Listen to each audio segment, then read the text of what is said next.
to start already with Purim. It's just about a month away, but because Thursday night, the last night before Purim, is already Megilat Esther, so people are going to be busy with their fast. So I'm not sure we'll be able to do one. And in general, it's good to get into the spirit of Purim. Bezrat Hashem, we should start seeing the Nisim, and also we should start seeing the great things that we are accustomed to during the month of Adar, is already known as the month of Nisim.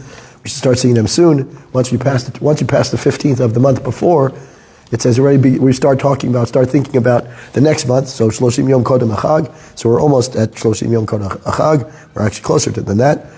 This happens to be one of my favorite Zera Shimshons of all time, both for its content and also just in general. I think it's a valuable, it's a great lesson for all of us. So we have two versions of the book. The English one, which is Sefer Zera Shimshon in English, it's on page 16, Drush Gimel. And if you have the Hebrew one, it's in the back. And as I said, I'm sorry if I'm coughing in the middle.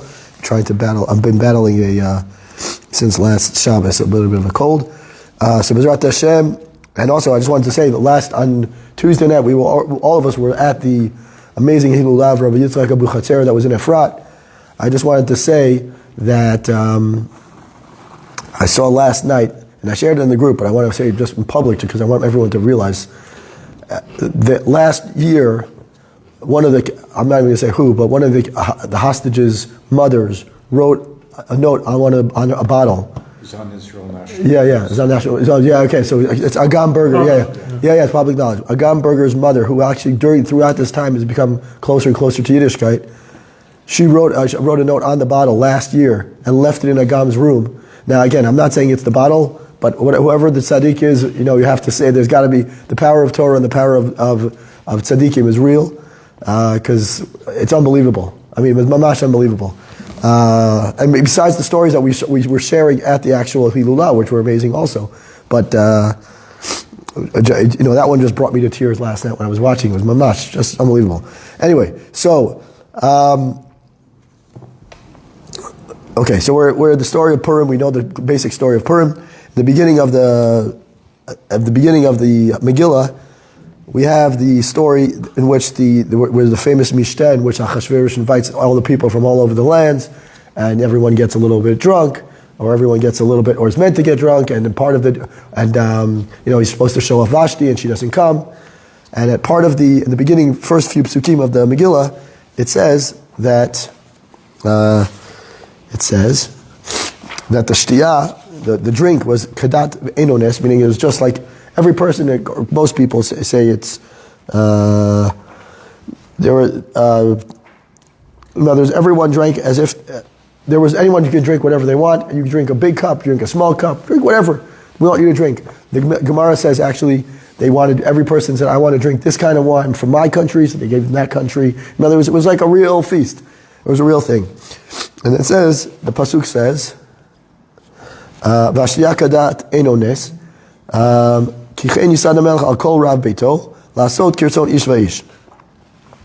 basically, the Sara Mashkim, Achashverosh told the Sara Mashkim of his kingdom, whatever people want, whatever they get, give them whatever you want, make them drunk. That's what I want. That's what I want. That's what Achashverosh is saying. Now, interestingly, and this is not the first time that the Zera Shimshon does this, but he says here, Lasot kirson ish vaish, perish Rashi. Now, it doesn't actually say, Rashi on the Megillah doesn't actually say this. The Rashi that he's talking about is actually in the Gemara Megillah, not in the Megillah itself. There's Rashi on the Megillah, on Masechet Megillah, not on the Megillah itself. Rashi on the Megillah does not mention ish vaish. It just says, the Rashi on the Megillah here, on the actual Megillah, meaning Megilat Esther, ish vaish, it says, L'chol achad kirsono, meaning every person as they wanted. Rashi on Masechet Megillah says, there's actually the Gemara in the Megillah says, not Rashi. The Gemara in Megillah says that Kirtzon Hamanu Mordecai Shaman Lo Yarotzeh Sheyansu Otam Lishtot Yinam Kedei Sheyu Ne'anashim V'im Yishtu Bonis Yipturu Min HaOnesh. So Rashi or the Gemara there says that Achashverosh, meaning Achashverosh wanted that every person Kirtzon means like every person doing it. Hey, shalom. Every person would be drinking at their own will. right? In other words, doing it at their own will. And the Gemara there says that it was alluding to what Haman and Mordecai were wanting. What does that mean? Ish. What does it mean? The word ish repeats twice, right? It says Kirtzon ish va'ish. So the Gemara says that it's these two men. Both of them wanted them to be drinking, but not by force. Why? Mordecai didn't want them, both, right. No, sorry. So they both wanted them not to be drunk by force. Mordecai didn't want them to drink by force because he didn't want them to drink at all, right? Because if they're drinking, what does that mean? They're going to be doing stuff that's not appropriate, right? They're drinking with the Amcha, with the non-Jews, whatever it is. It's not appropriate. And, right? And why did Haman not want them to be drinking by force? Because if they're drinking by force, then they're patur from the onesh. He wants to punish them. If I force you to do something, right? Then what? Haman wasn't stupid. He knows that if I force them to drink, is that your phone? No. Okay. If I force them to drink, then I can't take them out to onesh and say, these guys, I need to kill them, right? Because they're forced. They're being forced. So he says, right? So he says, Haman did not want the people of the kingdom to force the Jews to drink, because then the Jews would be because the Jews, he wanted to punish them, right? And he was aware that if we drink yayin nesech against your will, it's not one of the big three. They'll be willing to, they're like, okay, I'm being forced. What am I going to do? I can't do anything, right? And they'll be absolved from punishment, and then, right? And Hashem won't punish them, or either Hashem won't punish them or Haman won't punish them. Right, so he didn't want to. He wanted them to deserve the punishment. So he says, good question. He says, "Kashe ti'imkein echaya rotze Haman la'ansam sheishtachavulu." What do we know about Haman? Haman was also right. He was a bad man. Yes. What else do we know about Haman? Haman, at some point in the Megillah, he says he wants everyone to bow down to him. Right. So what's the question? If I know the logic is that Haman didn't want to force the Jews to drink, what would be the logical next step to be? The same question is, why would you force them to bow down to you? Because the same rule applies. If I force you to drink, then I'm not punished. I can't be punished. So if I force you to bow down, I can't be punished either. Right? So that's the logic, right? You understand the question? Right? So the question, what he's asking is, I don't understand it. If Haman understood that the Jew can't be, if a Jew is forced, then he's not punished. He doesn't get punished. So then, what's the difference between drinking or bowing down? Either way, if you force him to do it, I can't be punished for it because it's, I'm being honest. It's considered honest, right? I'm being forced, and being forced means you're not being punished. So he says, right?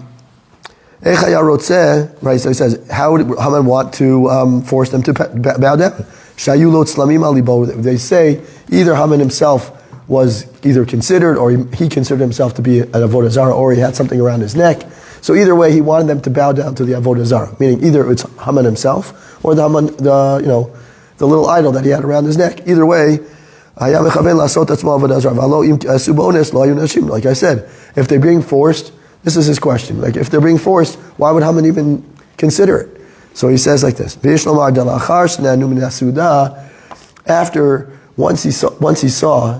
Haman saw that the Jews enjoyed the drinking at the Mishteh, what did Haman say?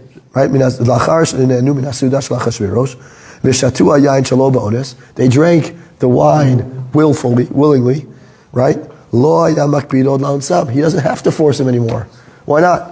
Because once they said, I'm doing it because I want to, I don't have to, because then what? They've opened the crack, they've opened the door to saying is, I'm willing to do anything. I don't need to worry about forcing the guy anymore, because he's willing to break. Meaning the Jew comes to the party, and he says, I'm going to drink, let's be merry. And he brings to me merry. So now Haman says, okay, I have nothing to worry about. If he's willing to do that, I'm sure he's willing to do this too. Right? In other words, the person is not staying strong to his commitment, is Judaism. So what is he doing? He's being flexible. He's saying, here I'm going to drink with everyone because everyone's doing it. That's okay. But Haman's like, no, that's not okay. I want you, if you drink, I know that once I know that you're willing to break a little bit, then bowing down is no big deal for you. Like, all right, I'll do it. Now watch what happens here. This is what I like about it. So he says, and it says now, on another basic level, right, then he says, so he says like this,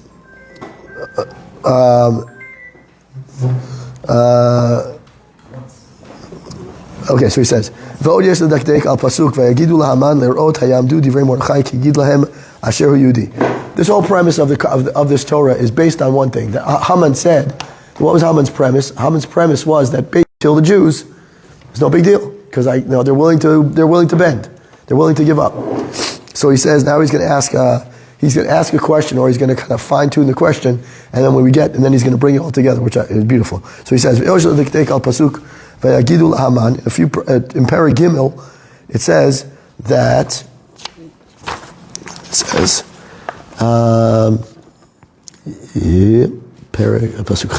says Perek Gimel. All right. So it says that's when Haman comes into the scene. In Perek Gimel is when we actually hear about Haman's name first time, and it says in Perek Dalet it says that every day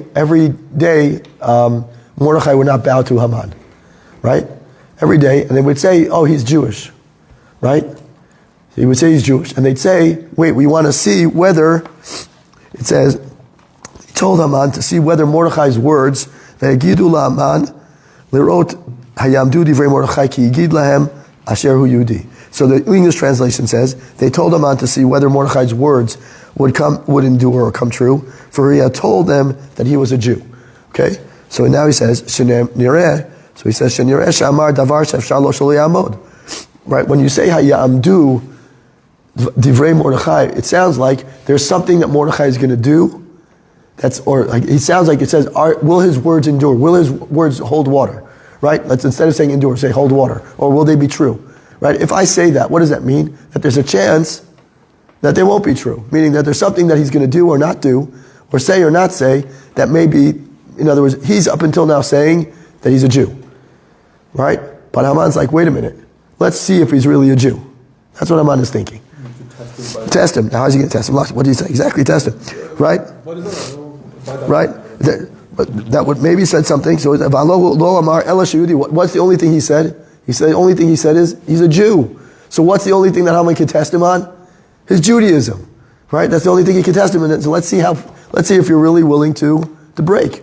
Right? Because what did we learn about earlier? We said that at the party, the Jews were willing to do what? To break. They're willing to drink as much as they want. Right? They're willing to do it even though they know that the drinking with non-Jews, let's just say it was kosher wine. Let's just say it was kosher wine. Right? Even if it wasn't kosher wine, that's even worse. Mordecai didn't want them to drink non-kosher wine because it's non-kosher wine. And also not to be drinking with non-Jews. But if Haman says, oh, I saw you drinking over there, right? So then that's their breaking point. Right? So now Mordecai said, he wasn't at the party, right? He wasn't there, but he didn't want them to drink either. Right? Now he says, look. So, this is what he says, since this was the fact, there was no need to see whether Mordecai's words would endure. Why? Because the fact is that he was a Jew. The fact that he was a Jew was enough for Haman to say, we don't need to know whether the words will endure or not. Why? Because he's a Jew. And this is what he's going to say. Right? In the next pasuk afterwards, it says that Haman gets angry at Mordecai. We know Haman is told that he's not bowing down to him. So what happens? Haman gets angry. He gets angry, and what happens? He says, I'm getting angry, I want to kill Mordecai. But not only do I want to kill Mordecai, first he wants to kill Mordecai. Then he says, you know what, skip Mordecai. I want to kill the Jews. Now the question is, where does he make the jump? What is so bad about Mordecai doing what he did? Right? What do we know about the Jews? The Jews bow down, right? Mordecai was the one that didn't bow down. So who should he be upset at? Mordecai. But he's upset at he's not even upset at Mordecai. What is he really upset at? The Jews, because he bowed down. So now what the Zera Shimshon is setting up is that he's saying is, it seems to, at least according to the Zera Shimshon, the way I read it, is that the Zera Shimshon is saying is that Haman was trying to find the breaking point, the tipping point. Was it the Jews, the commitment, because they were drinking at the party, and they're willing to bow down, right? So there's something here that doesn't make sense to him, to Haman. Are you Jews? If you're a Jew, you're committed, right? And he's going to get to that point in a second. So he says, why Haman, right? Why do you want them to force that? Why did he force the Jews to bow down?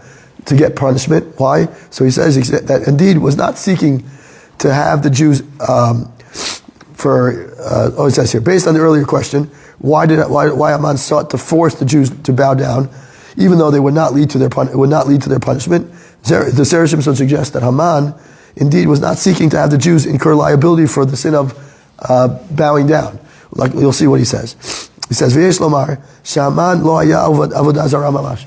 There's a machloket in the Gemara and the Rishonim about whether Haman himself was of avodah zarah, or what, like I said before, does he carrying an avodah zarah around his neck, right?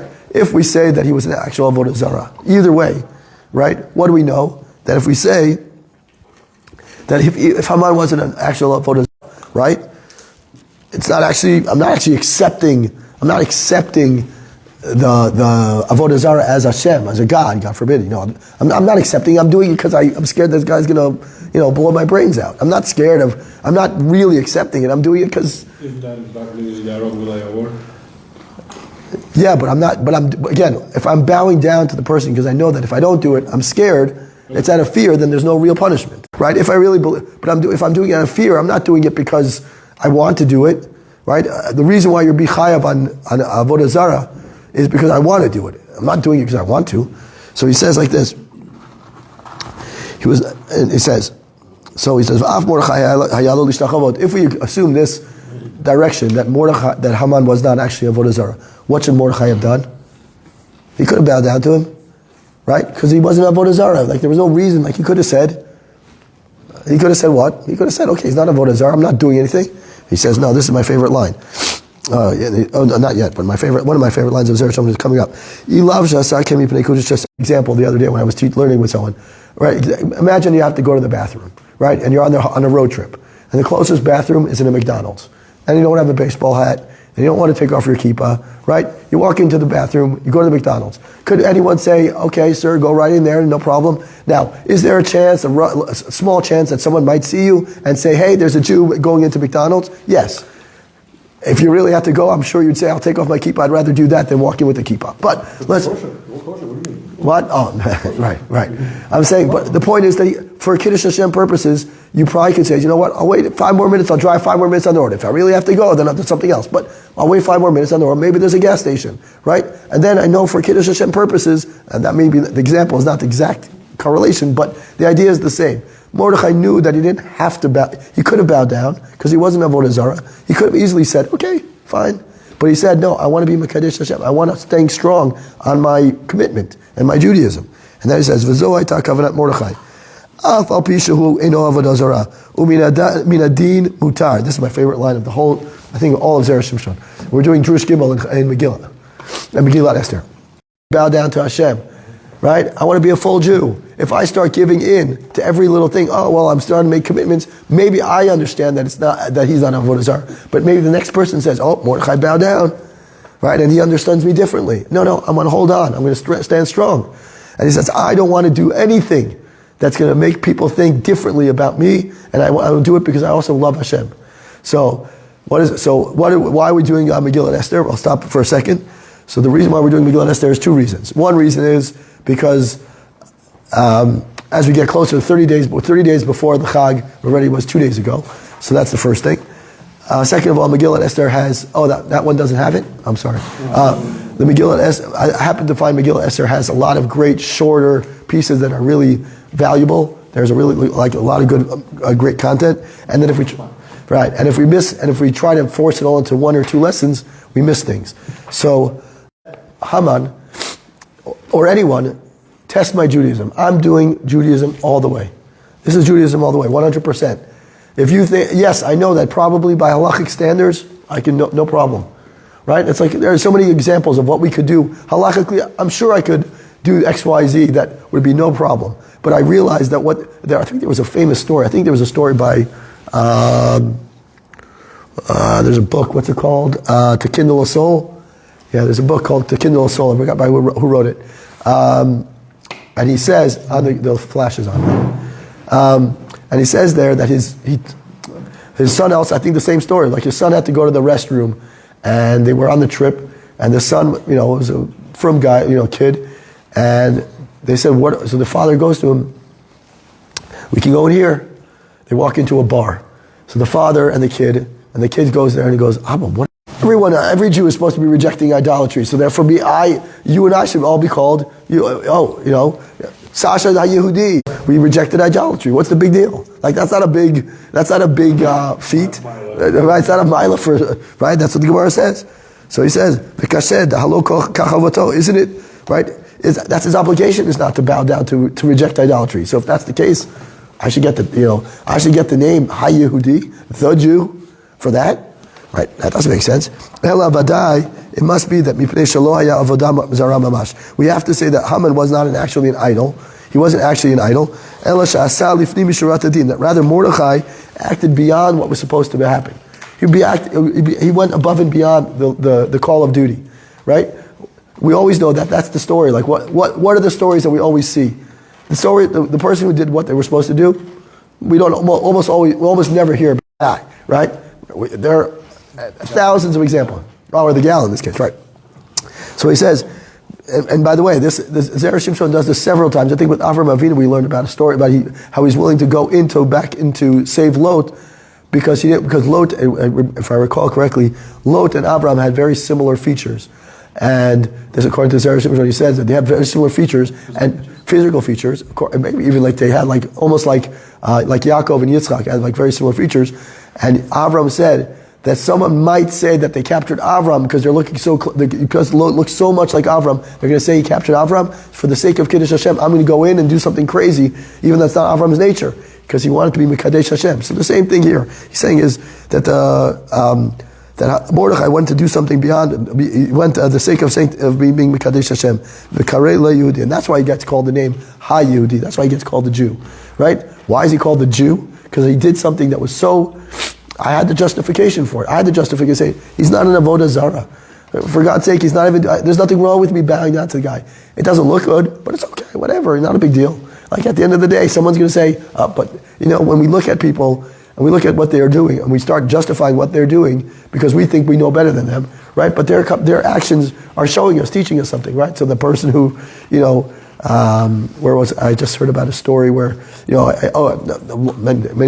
many years ago I was walking around the building that I was working in, and I saw the CEO walk around with me. We just happened to be crossing in the same hallway or something, and he picks up a tissue.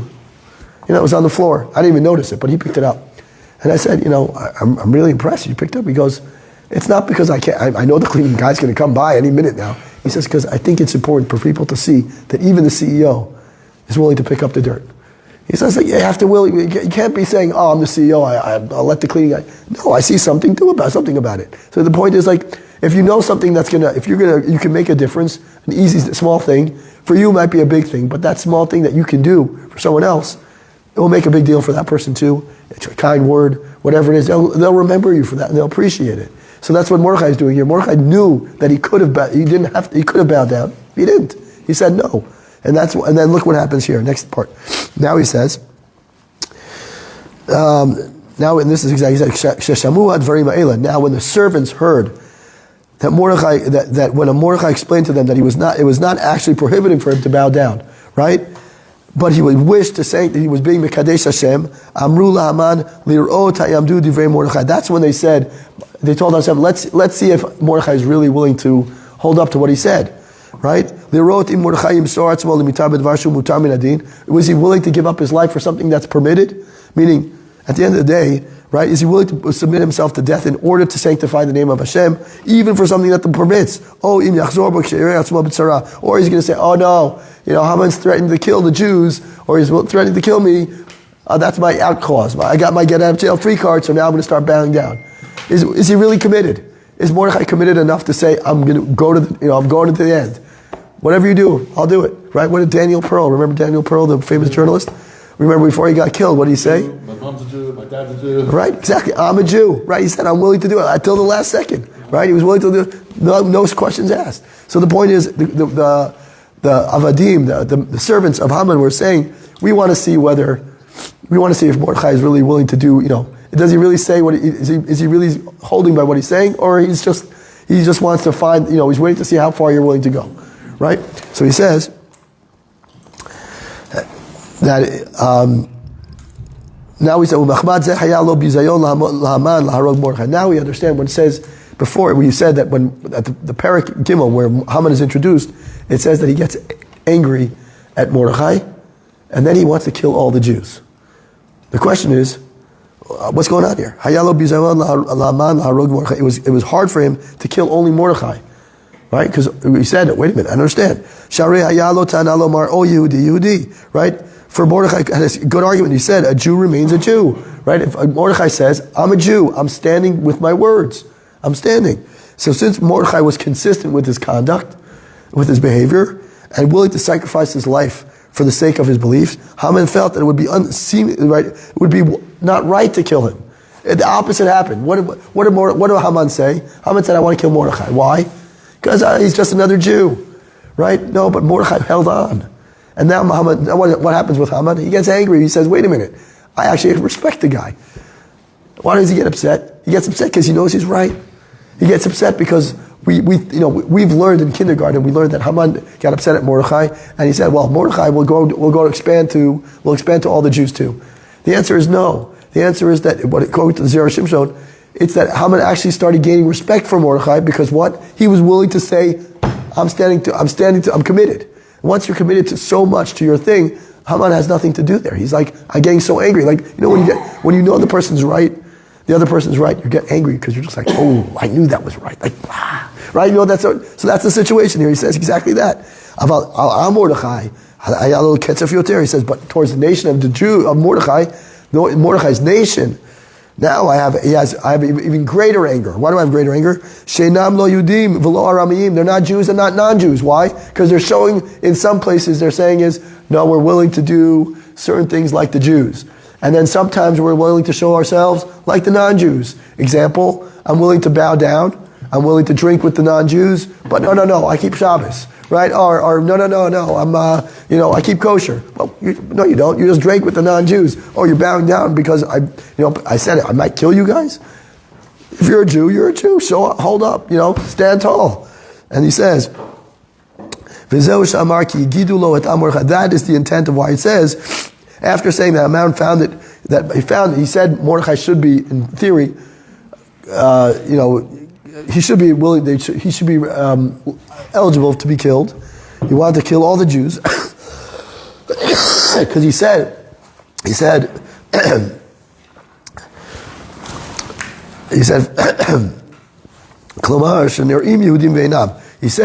Mordecai. At least Mordecai was a real Jew. Mordecai was a real Jew. He's committed. But everyone else, they don't look like they don't look like they're Jews because they're willing to bow down, they're willing to drink, they're doing all the things that if you were a real Jew, you wouldn't do either of those things. At least Mordecai's consistent. Mordecai's saying, I'm not drinking, I'm not bowing down, I'm not doing anything because I'm holding on. He said Haman was confused by the Jew who was behaving in some ways like the non-Jew and some ways like the Jew. You can't have it both ways, is what Haman is saying. Now, obviously, that's not the right logic, but the point is that Haman's logic and thought process was, if you're already willing to bend on this law, and you're willing to bend on this law, are you really a Jew? Are you really doing something that you're supposed to, like, are you really holding on to what it's meant to be? And he gives an example here. And he says,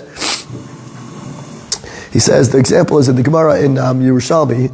In the Yerushalmi it says, Rabbi Abba bar Zamina aite lechad aramai besar denvela. A non-Jew comes to Rabbi Abba bar Zamina, and he says to him, excuse me, he says, eat this not kosher piece of meat. That's the non-Jew tells Rabbi Abba bar Zamina. He says, or I'm going to kill you. So now, in theory, what could he have done? Before the rest of the story, what could Rabbi Abba bar Zamina do? It's onus, right? So in theory, if someone's going to say, I'm going to kill you, what could I have done? I could eat it, in theory, right? Right. So he says, "Vilo katila, I will not kill. I will kill you." Amar le ibait lemiktal kitol. If you wish to kill me, so Rabbi Abba bar Zamina says, if you want to kill me, kill me. I'm not gonna. Ha'ana leina meichal basar devela. I'm right. What would a normal non-Jew, a normal person in that situation probably would say is, "Give me the meat, I'll eat it." But Rabbi Abba bar Zamina has the chutzpah, if you will, to go back and say, if you're going to kill me, that's it. Got nothing to lose, right? I'm not willing to eat the non-kosher meat, even though most likely I probably have. So most likely he could, in theory, right? When he was willing to sacrifice his life for his beliefs, what happened? The non-Jew says, I respect you for your standing strong. So the problem is that we think, I said the other night to someone I was learning with, we said,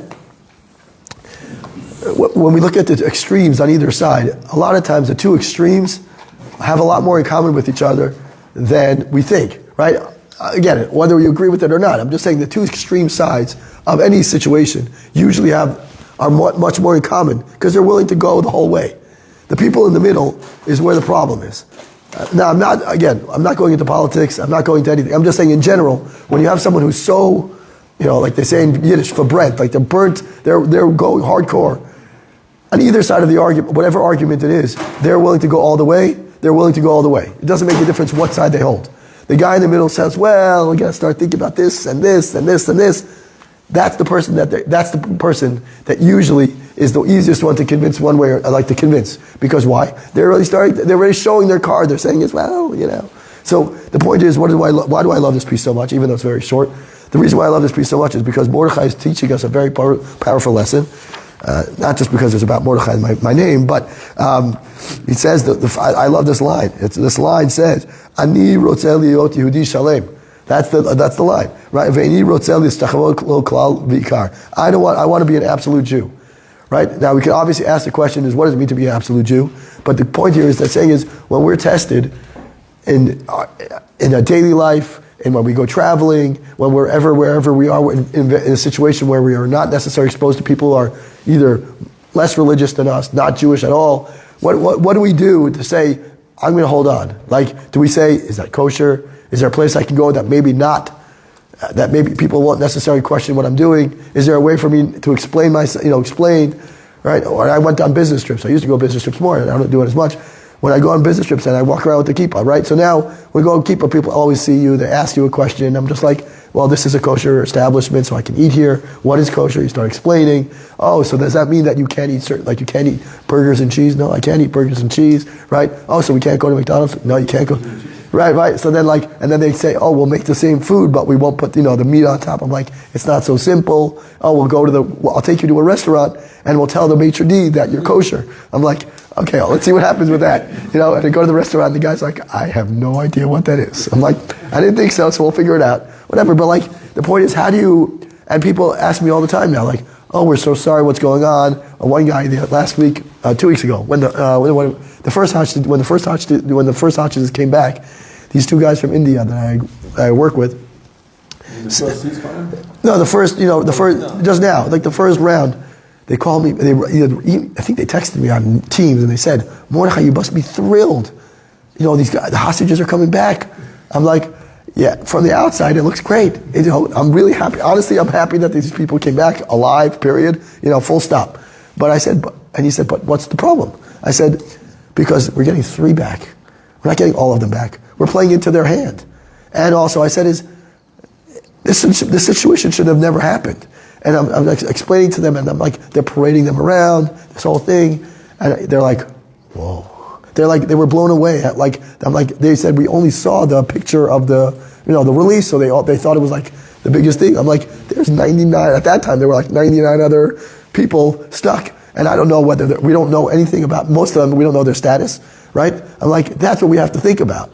And he's like, oh, and then every so often someone asks me, so what are you doing for Christmas? I'm like, I don't celebrate Christmas, so I sent them a link to Hanukkah. They're like, oh, okay. But the point is, what can we do as Jews to make sure that people who are around us, whether even our own kids, or our own family, when we're committed, so we go to shul, or we go to, keep Shabbos, or we learn something, sit down and learn, people see that statement, they say, okay, I have 5 extra minutes, so yeah, maybe I will be on my phone sometimes, but most of the time I'm learning. And they'd say, oh, someone I once, I forgot who I heard this from recently, they said, it's great that you go to so many shiurim, but you should also learn at home too. Because your kids the kids see you go up, get out of your house, go to a shiur. But that means that every time you want to learn, you have to get up and go, right? That means you're not home. That means Abba or Mommy are not home when they go learn, right? But you should also see that Abba and Mommy can learn at home, and they spend time learning at home, or uncle or whatever it is. They want to see that they were committed to it. So the point is, what can we do to show that we're really Jews, that we're committed to this well, obviously we should never be put into tests that are so extreme like this, but if we put into this test, are we willing to go with, the extra mile to say, even around our Arab cousins, like sometimes our Arab cousins really don't mean anything. Like the guy at the gas station always, he's kind, he's nice. So they say thank you, do that extra little thing. Thank you so much, have a good day. Is it everyone I do it to? No, but some guys are scary, I have to admit. But, okay, so that was the first one. Now what time is it? Okay, we'll have about 10 more minutes. We'll see if we can, that was a good Torah. We'll try to do, if we don't finish the whole thing now, we probably won't. But let's, we'll do Drush number 1 in Megilat Esther. We'll start with Drush number 1. Going over why we're starting with Megilat Esther at all. First of all, it's 30 days before the Chag.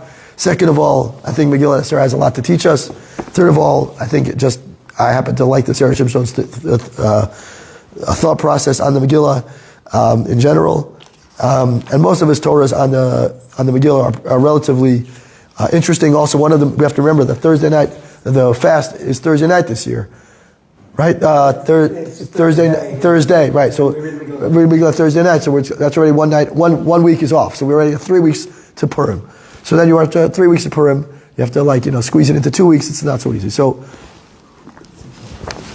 we'll try to do Aleph. Let's do Aleph. So he says, in the first parak of Megillah, it says that Rav Nachman bar Yitzchak patach lepitcha lahai parsha be'acha. So it says that the beginning of Masechet Megillah, like towards Daf Yud or so, a lot of the Rabbanim start opening up. They start talking about the Perushim, or they start talking about the Megillah, and they have like a pasuk that they kind of like open up their explanation about what's going on around the Megillah using a certain pasuk from anywhere in Tanakh. And so Rabbi Nachman bar Yitzchak said, he quotes the pasuk in Tehillim that says, "Lulei Hashem shaya lanu bekum aleinu Adam v'lo melech adkan." So the Zera Shimshon quotes this one specifically. Bekum aleinu Adam. The pasuk says, "Bekum aleinu Adam." When an Adam, v'lo melech, and he says that when Rabbi Nachman bar Yitzchak says that the whole story of the Purim story comes about that Hashem saved us from a person, not a king. Adam, lo melech. Okay, so that's how he starts the story. That's how Rabbi Nachman would start this whole explanation about the whole Megillah story, around this idea that, thank you Hashem, had it not been for Hashem who saved us from a person, a regular person, not a king, right? Right, so he's just, the Perush here, the Hebrew Perush says, Hitzil HaKadosh Baruch Hu otanu miyedei Haman, shaya rak Adam hediot. He was just a simple person. Now he says, so the Zera Shimshon asked the question, Kasheh, ma'achid eish lanu b'drasha zo, v'lo adraba, natan lanu makom lakshot, im ha'emet shelo kam ki im Adam ve'ino melech, im kein, haneh shel hatzala ino kol kach gadol, lo shayach lomar, lulei Hashem shaya lanu. Right, so he says, what's the question here? The Zera Shimshon says, wait a minute. If it was just a simple person, does that make the nace bigger or smaller? Smaller. Because what? It's just a simple person. It's not like some big royalty guy, some guy who's in charge of 127 countries. It's some simpleton guy. Some Haman or some Joe Schmo on the street who decided to get upset. He says, okay, I'm going to go kill the Jews. But he didn't have the backing. He didn't have the gusto to do anything. What could he have really done? So the Zera Shimshon asks a very good question. He says, wait a minute, if that's the case, no big deal. What's the big deal? So he says, excuse me, he says, then the pasuk doesn't read right, because the pasuk in Tehillim says, Lulei Hashem shaya lanu bekum aleinu Adam, right? And what he says, the whole point is bekum aleinu Adam. Adam is a simple person. Then why do we need Hashem to Lulei Hashem? Had it not been for Hashem to come in, who knows what would have happened? Zera Shimshon says, no, that doesn't make sense. I can't ask that question. I can't ask the question of, I can't make a statement of Hashem was there for us, Hashem really saved us, if it was just a simple person. That's the question. So he says, in order to explain this, he says, Kedelik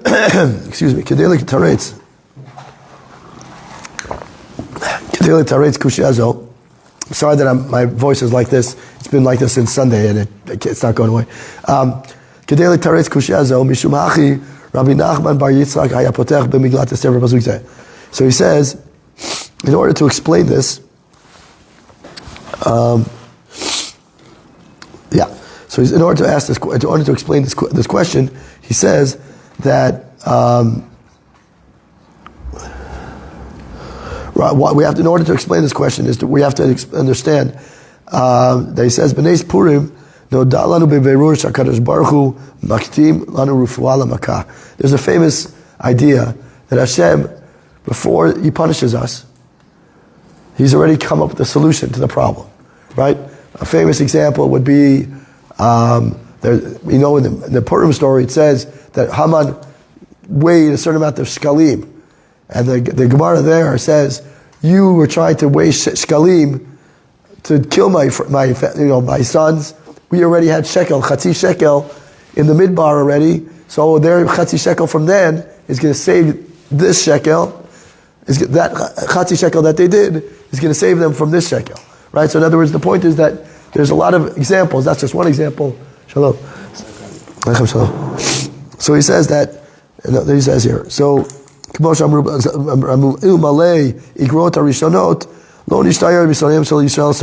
says, what do we know about the first letters that Achashverosh wrote? What was the first letter that Achashverosh wrote in the Megillah? It was Shalom Bayis. Right. The mention Sholet in the... Okay, now, if I were a king, and I wanted to send a message to the entire 127 nations, and I say to people, hey, men, take control of your women. Does that do anything?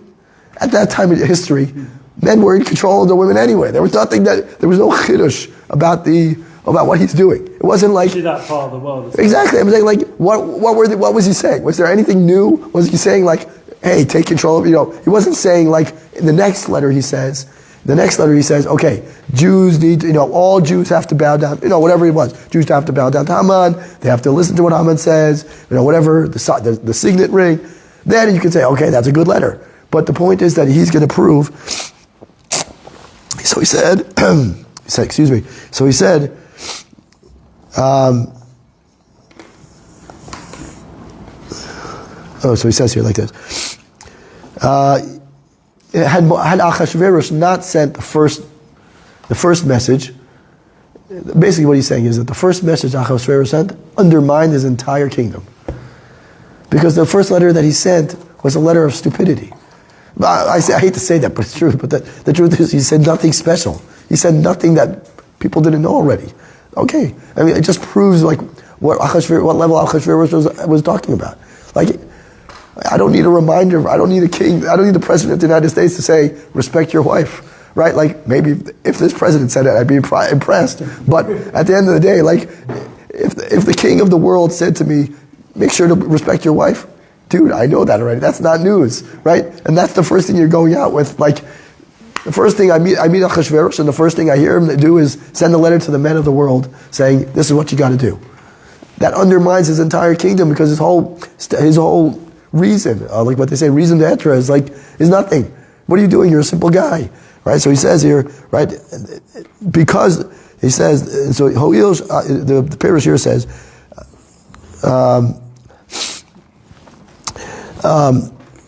he says, so he says, Il malei Givat Shaul, had it not been for the first letter that Achashverosh sent, then of course all the Jews would have been wiped out. But the first letters, all the non-Jews saw the first letter, and they're just like, okay, game over. Like, I've got nothing. What, this king's going to tell me what to do?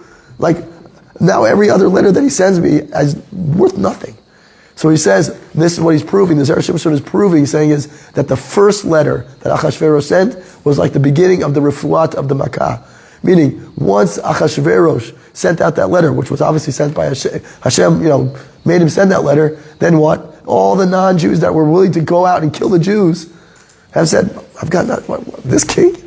If this king told me to do it, I'm not doing it after what you sent me. It's like sending like a Hallmark card. Hey wife, thank you. Like, you're not doing me anything. You're not helping me. What are you telling me? So therefore he says, once they accepted Achashverosh as like an idiot, like as a fool, then every other letter afterwards has nothing, bears no weight. So he says, "V'chol shar nisim afilu anisha yitziat Mitzrayim lo nadam mimenu zeh beveirur." Right. So he said. Now he says, let's look at other nisim that happened. Let's look at other nisim. Maybe we can look at, he says, let's find some other nisim. So he says, there's a machloket. Actually, it's a famous machloket in the Gemara, I believe. But he says here, well, let's look at Yitziat Mitzrayim. That's a good place to start. So he says, let's look at Yitziat Mitzrayim. He says, even there, we didn't know exactly whether whether Hashem was magdim the refuah to the Makkah. We don't know whether Hashem. It wasn't obvious to us, right? Even in the Megillah, it's clearly not obvious, right? He's pointing to a case, but he's saying let's look at Yitziat Mitzrayim. It wasn't obvious there that every one of the situations that happened to the Jews, there was already like a solution to the problem beforehand. So he says,